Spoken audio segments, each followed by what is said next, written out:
देखिए आप लोगों का क्लास टेंथ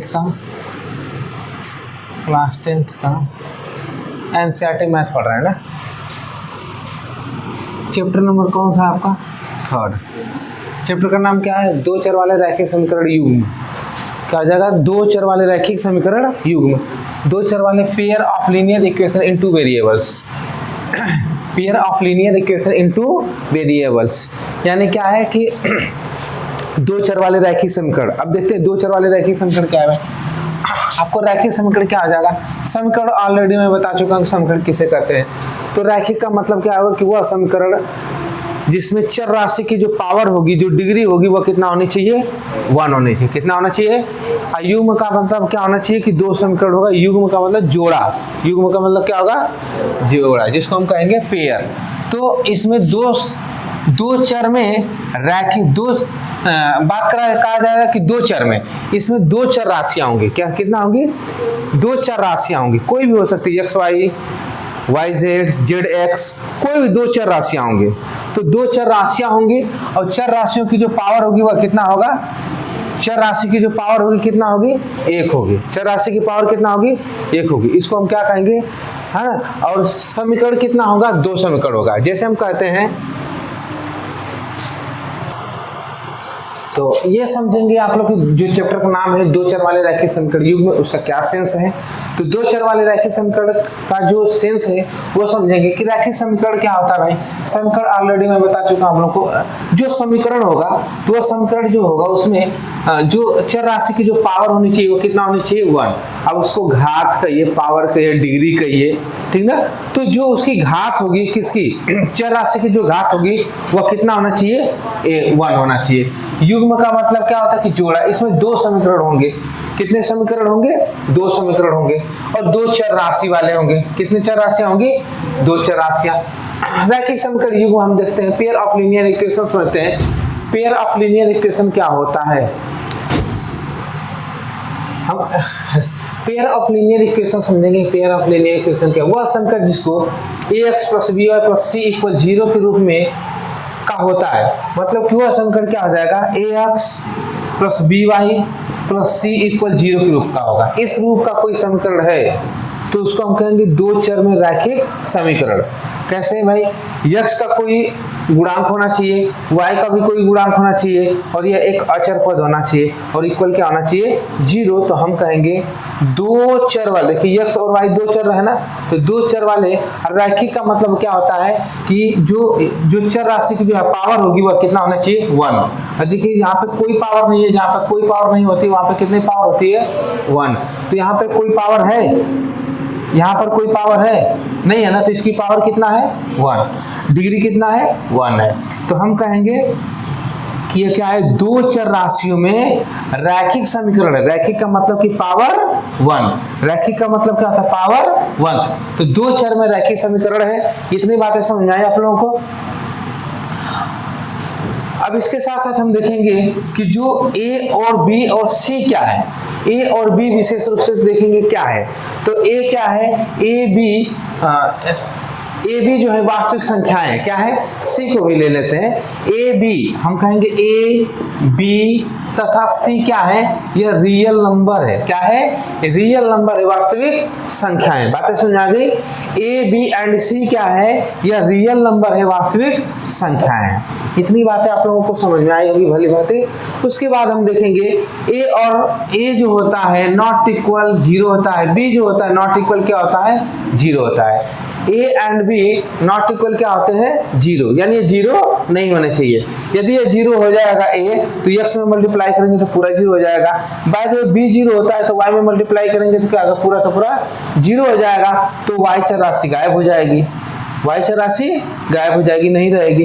तो इसमें a और b 0 नहीं होना चाहिए। इतना बातें समझ में आ गई? तो इसी को हम कहेंगे कि ax + by + c के रूप का कोई समीकरण है तो हम कहेंगे दो चर राशि में रैखिक समीकरण है जहां पर a and b not equal क्या होना चाहिए?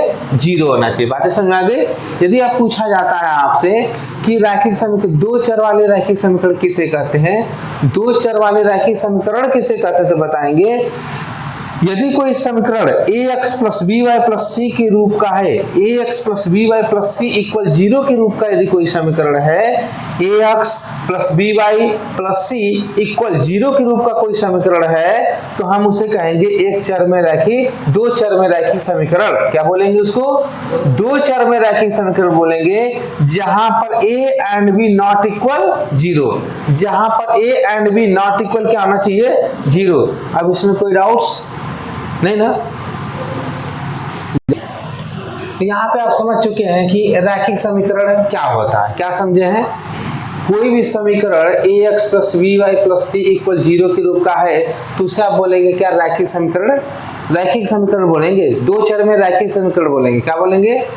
पेयर ऑफ लीनियर इक्वेशन बोलेंगे, लीनियर इक्वेशन बोलेंगे। ठीक है, अब हम बात करते हैं कि दो चर में रैखिक समीकरण क्या होगा? रैखिक समीकरण युग्म में क्या होगा? दो चर राशियों में। तो उसके लिए क्या करेंगे कि यदि कोई समीकरण a1x plus b1y plus c1 equal 0 है और a2x plus b2y plus c2 equal 0 के रूप का है, तो उसे आप क्या बोलेंगे? दो चर में रैखिक समीकरण युग्म बोलेंगे। क्या बोलेंगे? क्योंकि एक समीकरण यह हो गया और एक समीकरण यह हो गया, दो इक्वेशन है ना। कितने इक्वेशन है? दो इक्वेशन है। a1x plus b1y plus c1 equal 0, a2x plus b2y plus c2 equal 0, दो इक्वेशन है। कितने इक्वेशन है? दो इक्वेशन। तो हम बोलेंगे जब ये दो इक्वेशन है तो हम युग्म बोलेंगे। क्या बोलेंगे? युग्म। दो बोलेंगे, देखिए दो चर में है तो दो चर वाले घात इन लोगों की एक एक है, तो दो चर में रैखिक समीकरण युग्म हो गया। क्या हो गया? दो चर में रैखिक समीकरण युग्म हो गया। युग्म का मतलब क्या है? जोड़ा, दो है। ठीक है, युग्म का मतलब क्या है? जोड़ा, दो है। दो चर में क्या है? दो चर राशियां हैं। रैखिक का मतलब क्या है? एक एक पावर है, तो इसको हम कहेंगे दो चर में रैखिक समीकरण युग्म। अब इन्हीं को हम क्या करेंगे? हल करके, दोनों समीकरणों को हल करने की कई विधियां हैं, तो कई विधियों से हम इसको हल करेंगे और x और y का वैल्यू फाइंड आउट करेंगे कि x का मान कितना होगा, y का मान कितना होगा। ठीक ना? तो इसको यदि ज्ञात करते हैं तो इसको ज्ञात करने के कई मेथड है और इन्हीं को हम लोगों को क्या करना है? सीखना। और इन्हीं से रिलेटेड आपके एग्जामिनेशन में क्वेश्चन पुटअप किए जाएंगे। आपसे जो क्वेश्चन पुटअप किए जाएंगे वह एग्जामिनेशन में वो कैसे किए जाएंगे? यही पूछा जाएगा इस चैप्टर से कि दो इक्वेशन देंगे, अब वो स्टेटमेंट में दे, कथन में दे करके, या फिर डायरेक्ट ऐसे दो इक्वेशन दे दे, या तो कहा जाएगा उसे स्टेटमेंट वाक्यांश में दिया जाएगा कि हाँ, तो उनसे आपको समीकरण वाक्यांश दे दिया जा रहा है, तो आपको क्या करना होगा? इक्वेशन बनाना होगा। इक्वेशन बना करके उसको हल करके x और y की वैल्यू फाइंड आउट करना होगा। बातें समझ में आ गई? तो इतना लिख लीजिए आप। दो चरों x और y में रैखिक समीकरण, दो चरों में रैखिक समीकरण दो चर में, दो चरों लिखना, दो चरों x और y में, दो चरों x और y में, दो चरों x और y में, दो चरों x और y में समीकरणों का व्यापक रूप, समीकरणों का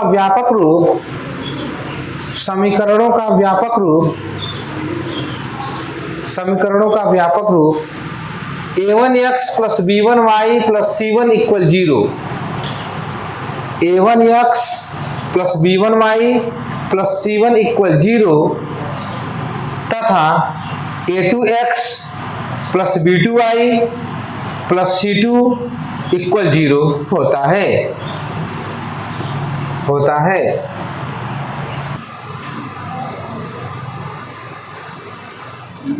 चलिए देखते हैं।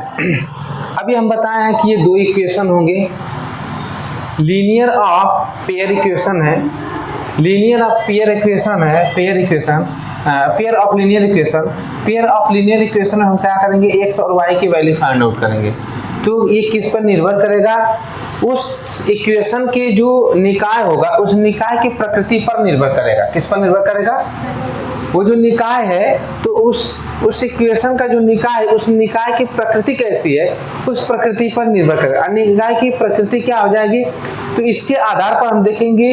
इसके दो मेथड है, दो तरीके से आप क्या कर सकते हैं, हम कह सकते हैं कि जो दो प्रकार की होती है, ये कितने प्रकार की होती है, दो प्रकार की होती है। रैखिक समीकरण निकाय के हलों की जो हल होगा वह किस पर निर्भर करेगा, निकाय की प्रकृति पर निर्भर करेगा। किस पर, और निकाय की प्रकृति की पर जो निर्भर करता है वह कितने प्रकार की होती है, दो प्रकार की होती है। कौन कौन सी, संगत युग्म और असंगत युग्म। संगत युग्म क्या होगा, वे दो समीकरण जिनका ओनली वन एक हल होगा। कितना हल होगा, जिनका एक हल होगा उसको हम क्या बोलेंगे, कंसिस्टेंट पेयर कहेंगे। क्या बोलेंगे उसको, कंसिस्टेंट यानी संगत युग्म कहेंगे उसको। क्या बोलेंगे, संगत युग्म बोलेंगे, कंसिस्टेंट पेयर करेंगे। यानी वे दो इक्वेशन यदि उनके सॉल्यूशन ओनली वन एक हो, यानी उनके हल एक हो, तो हम क्या कहेंगे उसको हम बोले कंसिस्टेंट पेयर बोलेंगे। क्या बोलेंगे, कंसिस्टेंट पेयर बोलेंगे, संगत युग्म बोलेंगे। अच्छा, असंगत युग्म किसे कहेंगे, इनकंसिस्टेंट पेयर किसे कहेंगे, एक रैखिक समीकरण युग्म जिसका कोई हल ना हो। ठीक ना, रैखिक समीकरण है, रैखिक समीकरण कोई है युग्म, मतलब कि दो इक्वेशन है, दो चर में रैखिक समीकरण है, दो समीकरण है, दो से इक्वेशन दिए गए, इनका कोई हल नहीं है, तो हम बोलेंगे इनकंसिस्टेंट पेयर। क्या बोलेंगे, इनकंसिस्टेंट पेयर बोलेंगे। किसको बोलेंगे, जिनके कोई हल नहीं होगा। यदि टू लीनियर, हम बोलेंगे कि two linear pair of linear equation in two variables हैं, यानी दो समीकरण है और दो चर राशियों में और दोनों रैखिक समीकरण है, तो हम बोल सकते हैं कि उन दोनों समीकरणों का यदि कोई हल नहीं है, उसका सॉल्यूशन नहीं है, तो हम क्या बोलेंगे, इनकंसिस्टेंट पेयर बोलेंगे। क्या बोलेंगे, इनकंसिस्टेंट पेयर बोलेंगे। तो इनकंसिस्टेंट पेयर आप जान लीजिए क्या होगा, कि जिसका कोई हल नहीं होगा। क्या चीज, जिसका कोई हल नहीं होगा उसको हम क्या बोलेंगे, हम बोलेंगे कि इनकंसिस्टेंट पेयर बोलेंगे। क्या बोलेंगे, इनकंसिस्टेंट पेयर, यानी असंगत युग्म बोलेंगे। तो यदि आपको कहा जाएगा कि संगत युग्म, यदि दो इक्वेशन दिया जाएगा तो आपसे पूछा जाएगा कि संगत युग्म है कि असंगत युग्म है, तो उनका हम सॉल्यूशन निकालेंगे। यदि कोई उसका हल नहीं रहेगा तो असंगत युग्म कहलाएंगे दोनों इक्वेशन। यदि उनका एक हल है तो आप क्या कहेंगे, संगत युग्म। यही एग्जाम में पूछा जाता है आपसे। दो इक्वेशन दिए जाएंगे, कितने इक्वेशन दिए जाएंगे, कैसा इक्वेशन होगा, दो चर में रैखिक समीकरण होंगे। क्या होंगे, दो चर में रैखिक समीकरण दो दिए जाएंगे तो उसको हम युग्म कहेंगे। यानी दो चर में रैखिक समीकरण युग्म है, तो उनसे पूछा जाएगा कि आपसे पूछा जाए, बताइए यह संगत है कि असंगत है। ये दोनों समीकरण, जो समीकरण युग्म दिया गया है, यह संगत है कि असंगत है। आप बोलेंगे कंसिस्टेंट है कि इनकंसिस्टेंट है, आपको बताना होगा। तो क्या करेंगे, उसके सॉल्यूशन निकालेंगे। उसका सॉल्यूशन यदि एक मिलता है, उसका एक हल है, तो आप कहेंगे कि संगत युग्म है। क्या बोलेंगे, और उसके एक भी हल नहीं है तो क्या बोलेंगे, असंगत युग्म बोलेंगे। बातें समझ आ गई, एक चैप्टर की स्टार्टिंग में आ गया आपका ये चीजें। ठीक है।